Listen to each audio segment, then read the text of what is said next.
Internet browse చేసే అందరూ తెలుసుకోవాల్సిన విషయం ఒకటుంది. నిజానికి ఇదో టెక్నికల్ సీక్రెట్ అని కూడా చెప్పొచ్చు. ప్రస్తుతం మనం వాడుతున్న బ్రౌజర్స్ పైకి మాత్రమే డిఫరెంట్. ఎస్, పేర్లు మాత్రమే వేరుగా ఉంటాయి తప్ప లోపల నిజానికి అన్నీ ఒకటే. అవునండి, వాటన్నింటికి రూట్ ఒకటే.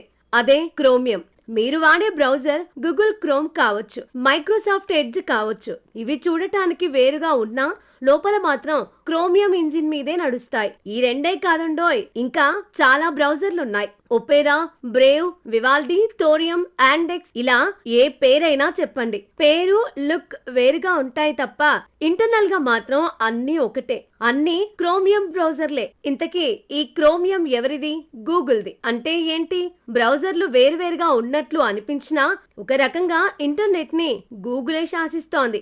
వెబ్ ప్రపంచంలో యూజర్లకి ఏ వెబ్సైట్ ఎలా కనిపించాలి, ఎందులో ఏ టెక్నాలజీ వాడాలి, ఇలాంటివన్నీ అంతర్గతంగా గూగులే నిర్ణయిస్తోంది. క్రోమియం తాలూకు కోర్ కోడ్ ని వాడుకోవడం వల్ల బ్రౌజర్లన్నీ కూడా గూగుల్ గీసిన గీతలోనే నడవాల్సిన పరిస్థితి ఉంది. ఇందువల్ల క్రమంగా వెబ్ ప్రపంచం మొత్తం గూగుల్ చేతుల్లోకి వెళ్లిపోతోంది. కానీ ఫైర్ ఫాక్స్ మాత్రం వేరు. దీని రూటే సపరేటు. ఇది గూగుల్ కి సంబంధించిన క్రోమియం మీద ఎంత మాత్రం ఆధారపడదు. దీనికి సొంతంగా ఒక ఇంజిన్ ఉంది. దాని పేరు గెకో. తరువాత దీన్ని క్వాంటమ్ అనే పేరుతో మరింత డెవలప్ చేశారు.